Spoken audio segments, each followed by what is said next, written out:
Buenos días, buenas tardes, buenas noches, según la hora del día en que nos acompaña. Mi nombre es Adrián Orozco y es un placer para mí saludarles en esta emisión del programa CENIT, una coproducción entre el periódico Cambio de Michoacán y el Consejo Estatal de Ciencia, Tecnología e Innovación.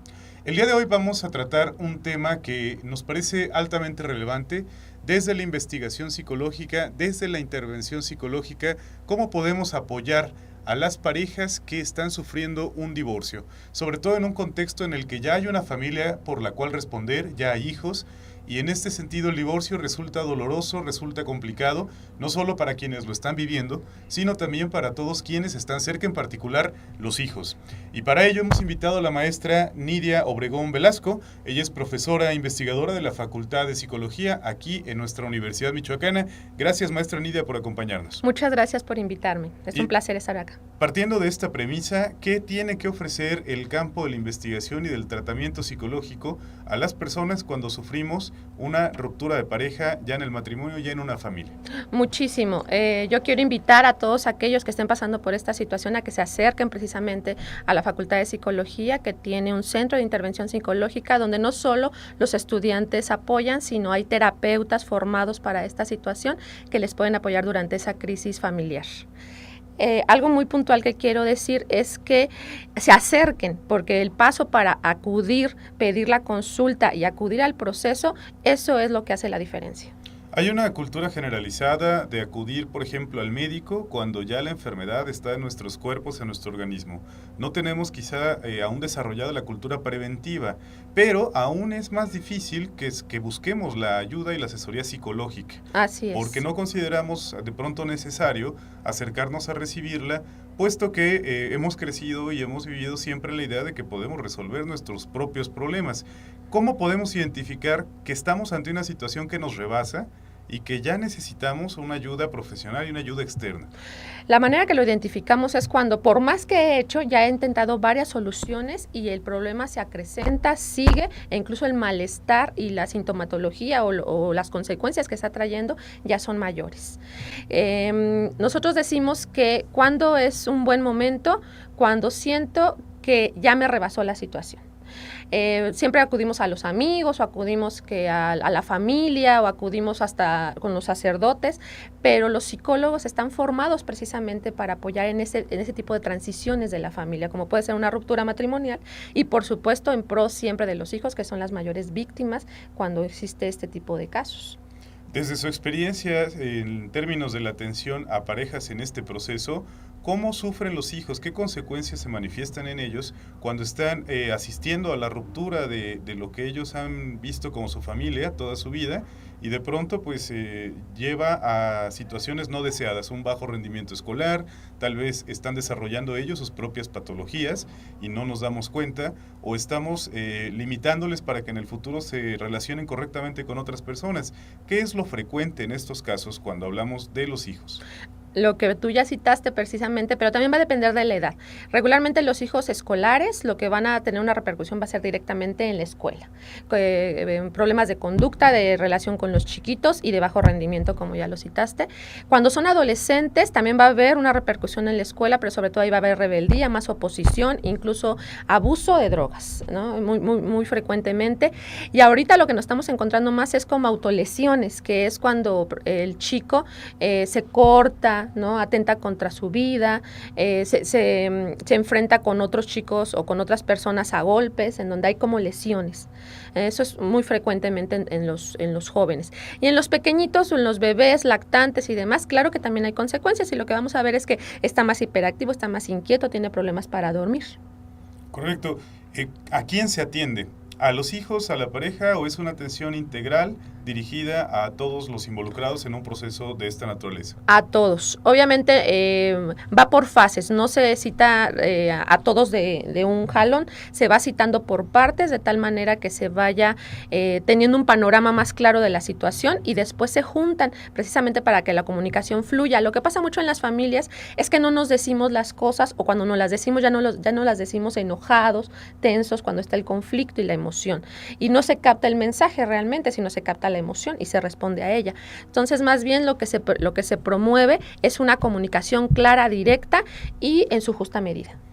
¿En algún momento es necesario vincular la intervención psicológica con la psiquiátrica y pensar quizá en tratamientos que involucren medicamento, por ejemplo? Cuando obviamente ya la sintomatología, ya hay una sintomatología presente, como podría ser falta de apetito, como podría ser insomnio, como podría ser dolores de cabeza, gastritis, colitis, lo que también es muy frecuente tiene que ver con dolores del cuerpo, dolores musculares, contracturas. Regularmente se hace un trabajo interdisciplinario, no solo con el psiquiatra, sino con el médico, el nutriólogo, es decir, se trata de buscar un equipo interdisciplinario con el cual se pueda ayudar a la familia. ¿Cómo podemos entender el proceso necesario para superar una situación tan complicada como es una ruptura de pareja?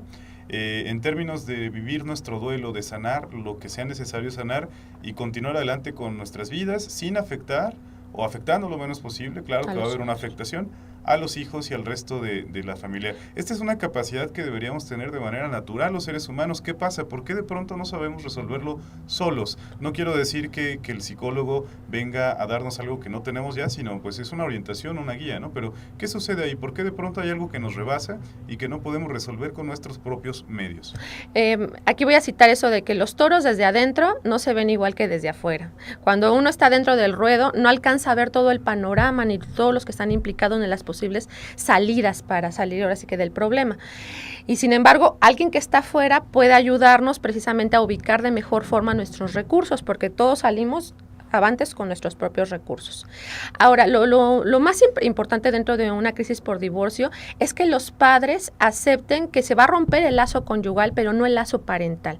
Los hijos siempre los van a unir. En ese sentido, ellos tienen que aprender a negociar y a comunicarse para poder llevar una parentalidad compartida, aunque ya no una conyugalidad. ¿Qué pasa mucho? Aquí también permea mucho el componente o la variable que se le conoce como género y que tiene que ver con esas premisas socioculturales que nos han dicho que deben ser los hombres y que deben ser las mujeres. Entonces, muchos creen, tanto hombres como mujeres, que si uno está con la pareja, entonces uno tiene deber sobre los hijos, pero si se disuelve la pareja, parecería que los hijos pasan a segundo término o salen del convenio conyugal. Los papás tienen que ser muy claros en que primero tienen que trabajar sus propias emociones, sus propias frustraciones, sus propios miedos, para poder después transmitirlos de una forma no dañina a los hijos cuando pasa una ruptura matrimonial. Regularmente lo que vemos es papás que alían a los hijos contra el otro padre y eso es lo más dañino que puede haber en los hijos, porque los hijos nunca van a poder elegir por uno o por otro y cuando hacen que elijan, porque obviamente se dan muchísimos casos, los hijos siempre van a tener secuelas muy graves para el futuro, porque lo que están haciendo es partirles el corazón.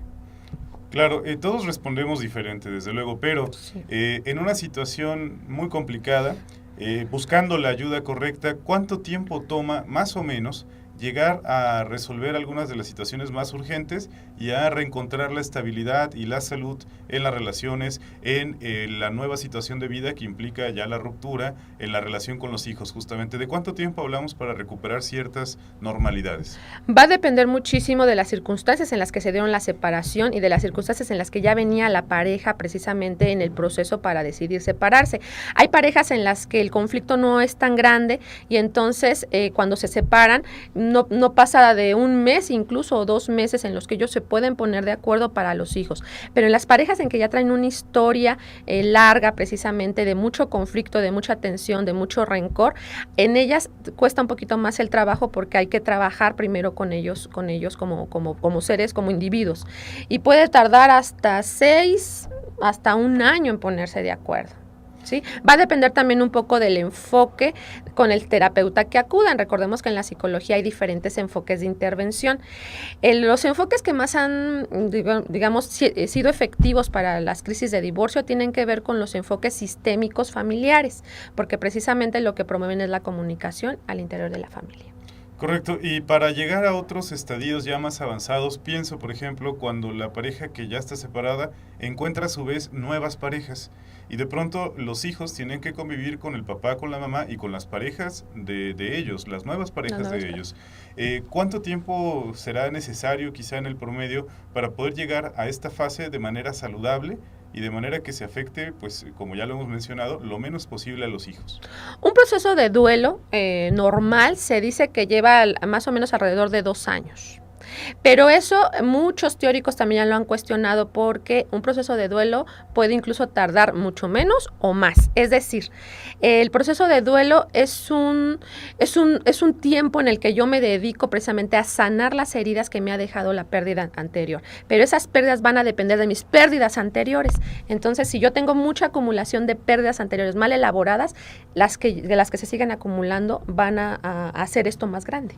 ¿Y con qué actitud deberíamos abordar una situación así? Resulta sumamente difícil, desde luego, tener optimismo hacia el futuro, tener una visión clara y sistemática sobre lo que hay que hacer, paso 1, paso 2, paso 3. ¿Cuál es la actitud que recomienda la intervención psicológica para afrontar la pérdida del duelo y la situación de la ruptura? Lo primero es ser pacientes con nosotros mismos, es decir, saber que no podemos estar bien en ese momento porque es un momento de crisis. Segundo, saber que no podemos hacerlo solos, que siempre necesitamos de un tercero que nos pueda al menos alumbrar el camino, que eso es lo que hace un psicólogo. Tercer punto, apoyarnos de las personas que tenemos más allegadas, y en este caso es nuestra familia, son nuestros hijos, son nuestros amigos, pero sin que estos tomen bando por uno o por otro en el divorcio. Eso se da muchísimo, que regularmente apoyamos el uno pero en contra del otro. Parecería que el apoyo es estoy contigo y entonces estoy en contra del otro, y no se trata de eso, se trata de apoyarte a ti y no tomar ningún partido, tanto para los amigos como para la familia como para los allegados. Y cuarto, la actitud de optimismo, pues sí es difícil, pero sobre todo siempre tenemos que guardar esperanza, la esperanza de que vamos a estar mejor, que ahorita no podemos, pero posteriormente lo vamos a lograr. Un consejo muy común en una situación así es buscar distracciones, buscar cosas que nos lleven a pensar distinto, a ocuparnos.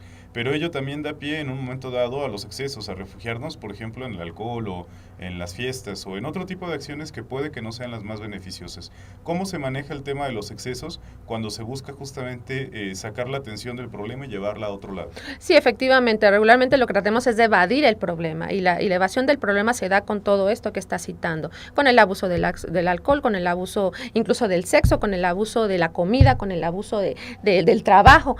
Sin embargo, eso nosotros tenemos que ser muy como muy abiertos a lo que los demás nos comentan. A veces estamos muy cerrados en lo que nosotros, en nuestro mundito, pero cuando ya hay un compañero, cuando ya hay un familiar, cuando el mismo hijo te está diciendo, ay papá, no ves que estás trabajando mucho, o mamá, te estás tomando mucho, o papá. Es decir, ese tipo de llamados de los otros son una alerta. Claro. Si uno no se da cuenta. Ahora, la práctica privada de la psicología es costosa, es casi tan costosa como la atención médica. Cuando no tenemos las economías suficientes para poder pagarnos una atención privada, ¿qué opciones tiene la Facultad de Psicología para que alguien en una situación problemática de vida pueda acercarse y obtener asesoría psicológica?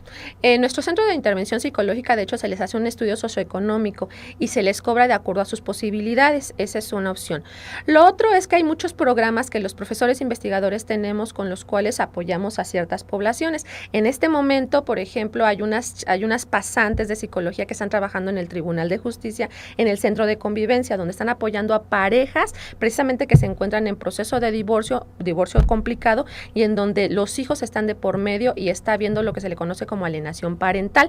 Ellas no cobran nada, solamente el hecho de que ellos acudan, firmen un consentimiento informado de que van a permanecer en el proceso y se les da el apoyo. Entonces, hay muchos programas que son así, que no se les cobra.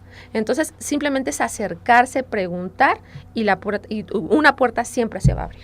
Perfecto. Recordar entonces que la Facultad de Psicología, además de ser un centro académico de alta calidad, está abierto a la ciudadanía, está abierto a apoyar a todos los que lo necesiten. Así es. Maestra Nidia, muchas gracias por acompañarnos en esta emisión. Agradecemos su compañía y sus palabras. Al contrario, muchas gracias por invitarme. Y a todos ustedes, nos vemos la próxima semana. Muchas gracias.